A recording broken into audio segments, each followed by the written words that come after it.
Bonjour chers amis, vous voyez ce fruit merveilleux qui est la banane que franchement c'est l'un de mes meilleurs fruits.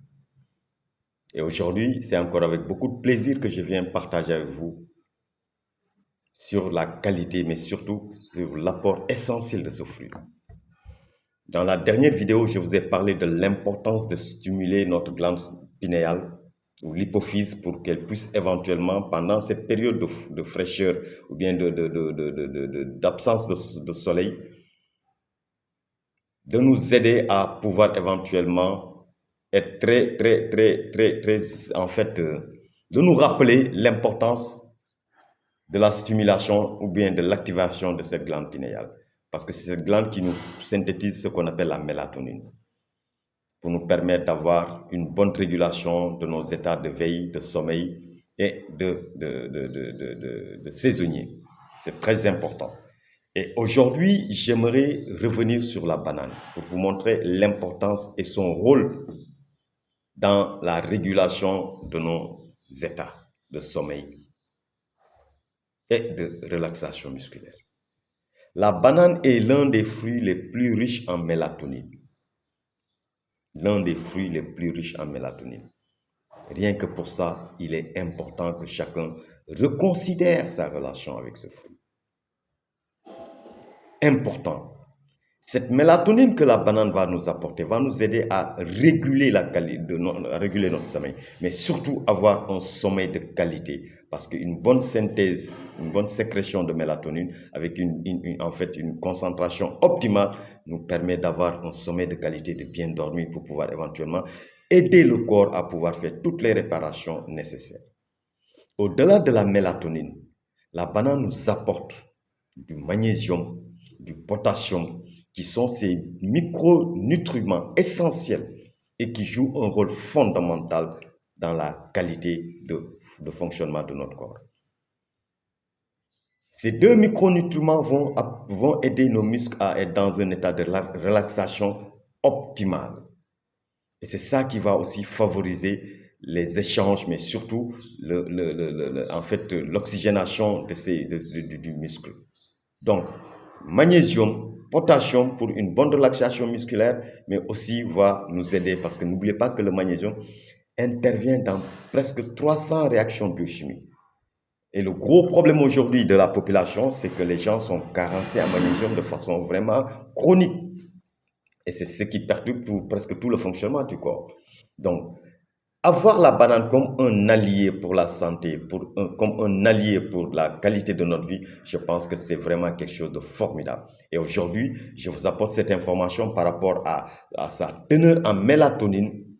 Et vous savez, aujourd'hui, c'est vraiment un problème sérieux parce que beaucoup de gens aujourd'hui ont des difficultés pour avoir un sommeil de qualité, dû à la pression, au stress, aux émotions désagréables, aux conflits internes, émotionnels, beaucoup de choses qui font que les gens sont dans des environnements toxiques. Et cela, malheureusement, se répercute sur leur sommeil.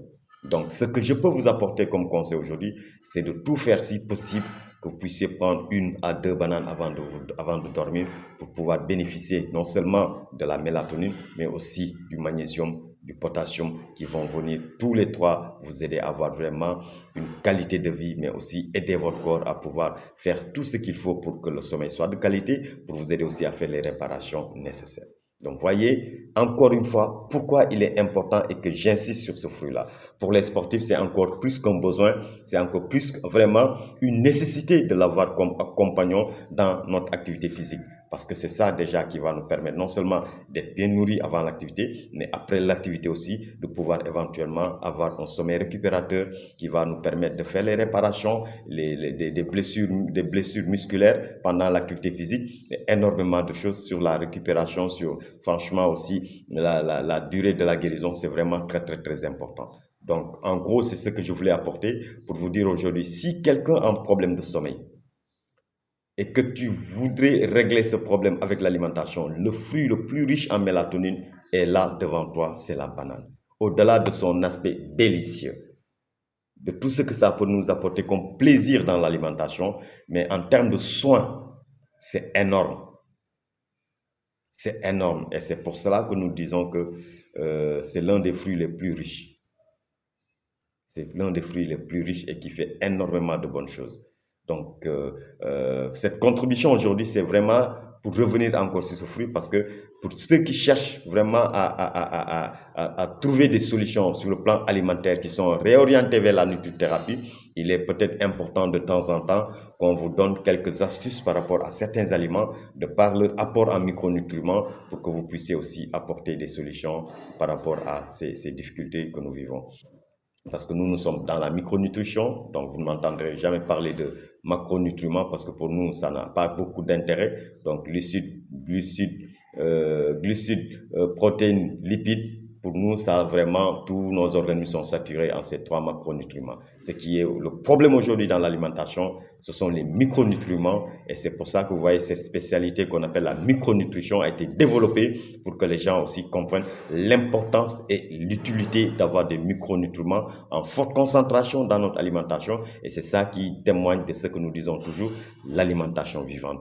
L'alimentation qui va nous permettre, comme par exemple, vous voyez la banane, c'est une alimentation vivante parce que je n'ai pas besoin de la transformer pour la manger, je n'ai pas besoin de la cuire pour la manger, je la mange crue et que je puisse bénéficier de tous les bénéfices et de tous les apports micronutritionnels. C'est ça vraiment l'intérêt de pouvoir chercher à connaître l'utilité de l'alimentation, de l'impact de l'alimentation vivante sur le fonctionnement du corps, de l'impact de l'alimentation sur notre santé, de l'impact de l'alimentation sur la prévention de toutes les pathologies. Parce que n'oubliez jamais que quand on parle de santé, c'est un état complet de bien-être physique, mental, social en l'absence de maladie. Donc la santé n'a rien à voir avec la maladie. Ça, il ne faut jamais, jamais l'oublier. Construisez votre santé pour pouvoir éviter la maladie. Et c'est ça qui va vraiment être la garantie pour vous, pour pouvoir cheminer le plus longtemps possible dans un état de bien-être fort performant. Et ce n'est pas le sport le levier numéro 1 pour une santé de qualité. Le sport vient soutenir la base, le pionnier, le levier, le fondement, c'est l'alimentation. Je pense que de plus en plus, vous êtes en train de le comprendre. Donc, investissez-vous, allez chercher l'information. Venez vous abonner sur cette chaîne pour avoir la meilleure des éducations par rapport à votre santé, par rapport à votre bien-être, mais par rapport à tout ce qui pourrait éventuellement vous aider, même sur le plan mental. Vous savez très bien que c'est aussi un aspect sur lequel nous travaillons énormément pour que vous puissiez avoir tous les leviers en main et pouvoir travailler à construire une santé de qualité. Je vous dis merci en souhaitant aussi, en imaginant ou bien en pensant que cette contribution aussi va vous aider énormément dans votre éducation nutritionnelle, dans votre éducation pour la santé, dans votre éducation pour le bien-être de façon globale. Merci à vous et à très bientôt. Et que Dieu nous bénisse.